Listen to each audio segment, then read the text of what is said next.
Praise the Lord. आप सबको जय मसीह की। प्रभु में सब आनंदित होंगे। मैं परमेश्वर का धन्यवाद करती हूँ क्योंकि हमारा प्रभु कहता है हमेशा प्रभु में आनंदित रहिए। तो आज का जो हम वचन पढ़ेंगे यूहन्ना की अध्याय 18 का 36 वचन को पढ़ेगा।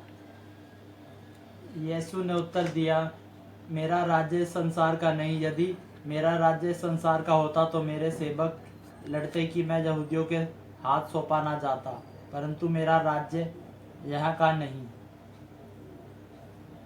हालेलुया। तो यहाँ वचन में किस तरह से कह रही है कि मेरा राज्य कहाँ का? मेरा राज्य यहाँ का संसार का नहीं है। अगर मेरा राज्य यहाँ का होता तो क्या होता कि मेरे चेले लड़ते।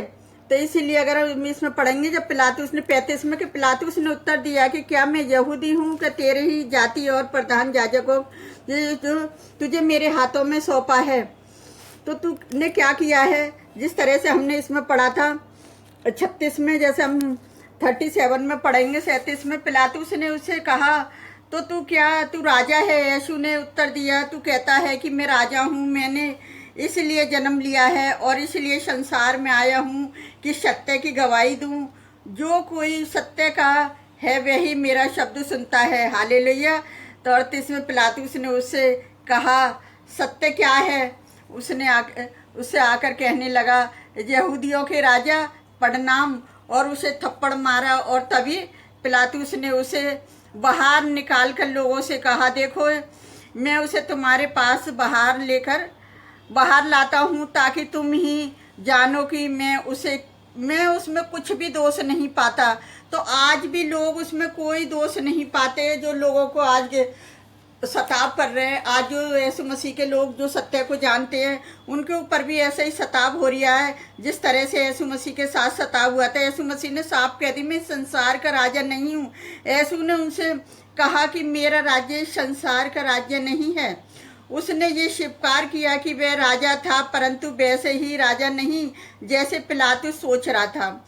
यदि वह कोई संसारिक राजा होता तो वह रोमी लोगों के साथ एक संसारिक राजा की तरह बलपूर्वक लड़ाई लड़ता, परंतु उसका राज्य कोई संसारिक राज्य नहीं परंतु आत्मिक राज्य था। उसमें संसारिक हथियारों के साथ लड़ने की जरूरत नहीं। हमारे यीशु मसीह को संसारिक हथियारों से लड़ने की जरूरत नहीं। यीशु का राज्य परमेश्वर का राज्य था। जैसे देखेंगे मरकुस 1:15 में, और कहा, समय पूरा हुआ और परमेश्वर का राज्य निकट आ गया है, मन फिराओ और सुसमाचार पर विश्वास करो।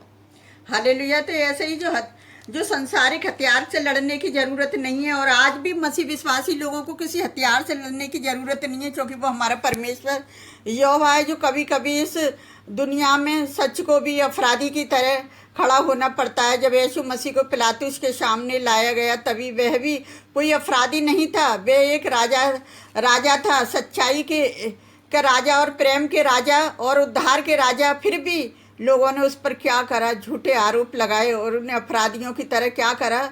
खड़ा कर दिया। और ये घटनाएं हमें एक गहरी सच्चाई सिखाती है कि कई बारी जब हम परमेश्वर के मार्ग पर चलते हैं तो लोग हमें गलत समझ सकते हैं, हमारे बारे में झूठ बोल सकते हैं और ये हमारा विरोध कर सकते हैं। लेकिन जैसे यीशु मसीह निर्दोष थे और फिर भी उन्होंने सब कुछ सहा, और वैसे ही हम भी धैर्य रखें, विश्वास के साथ परमेश्वर पर भरोसा रखना चाहिए।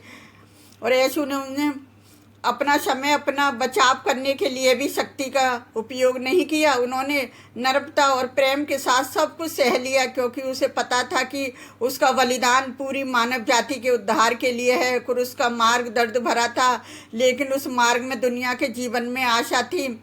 इस घटना से हमें ये समझ आता है कि परमेश्वर की योजना मनुष्य की समझ से कहीं बड़ी होती हैं। जैसे यीशु ने जैसे लोग उसे अपराधी समझे, वैसे ही वास्तव में संसार का उद्धार करता आज भी उसका प्रेम और उसका बलिदान हर एक उस व्यक्ति की नई जिंदगी देता है जो उस पर विश्वास करता है। इसलिए जब जीवन में कठिनाई आए तो लोग आपको गलत समझे तो यीशु के इस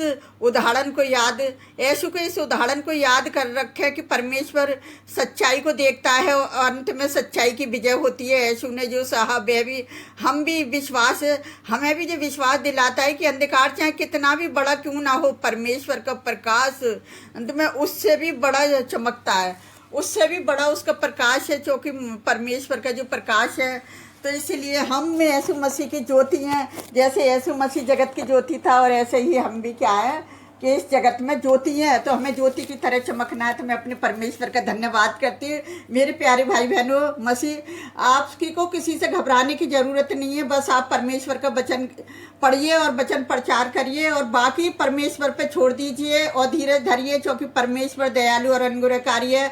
वो एक न एक दिन आपको चमकाएगा। तो मैं परमेश्वर का धन्यवाद करती हूँ। आइए हम आप सबके लिए प्रार्थना करते हैं। हालेलुया, धन्यवाद करते हैं मेरे राजाओं के राजा, प्रभुओं के प्रभु। आप तो आत्मिक राजा बनकर लोगों के दिलों में राज करने वाले परमेश्वर है। मेरे जब परमेश्वर, मैं आपसे विनती करती हूँ प्यारे पिता परमेश्वर, जितने लोग संपूर्ण मन से आप पर विश्वास करते हैं प्यारे पिता परमेश्वर, आप उन्हें ज्योति की तरह चमकाते हो पिता। आज जाने कितने बेटे बेटी हैं जो संसार में आपकी सेवा कर रहे हैं पिताजी, उन सबकी सहायता मदद आप हैं। जो दुनिया भर में कोने कोने में आपका वचन प्रचार कर रहे हैं पिता, उन सबकी जरूरत आप है प्यारे पिता परमेश्वर। आप उन्हें हर संकट से बचाने वाले परमेश्वर है मेरे जब परमेश्वर। जिस तरह से आपको पिलातुस ने संसार का राजा समझा प्यारे पिता परमेश्वर, आप आत्मिक राज्य करने के लिए आए प्यारे पिता परमेश्वर। आप मनुष्यों के हृदय में राज्य करने के लिए आए प्यारे पिता परमेश्वर, क्योंकि वचन बताता है कि तुम पवित्र आत्मा का मंदिर हो। तो प्यारे पिता परमेश्वर, आप लोगों के मंदिर में वास करने वाले प्रभु है मेरे जब परमेश्वर। में सारी सबकी चिंताएं आपके ऊपर डालती, लोगों की जैसी भी समस्याएं पिता, उन समस्याओं को आपके समीप रखती प्यारे पिता परमेश्वर। जो लोग हमारी वीडियो से जुड़े हैं उनको भी बड़ी आशीष बड़ी बरकत देना पिता, उन्हें भी किसी बात की कोई घटी ना हो। मेरे शांति के राजा, मेरे राजाओं के राजा, मेरे प्रभुओं के प्रभु, अपने बेटे बेटियों की प्रार्थना को सुनना और कबूल करना पिता। हम सारा आदर महिमा आपको देते हैं। आपने हमारी छोटी सी विनती आराधना को सुना और कबूल किया है, उसके लिए धन्यवाद करते हैं पिता। हम जो भी मांगते हैं आपके प्यारे बेटे यीशु मसीह के नाम पर, आमीन। प्रभु आप सबको बहुत से आशीष दे।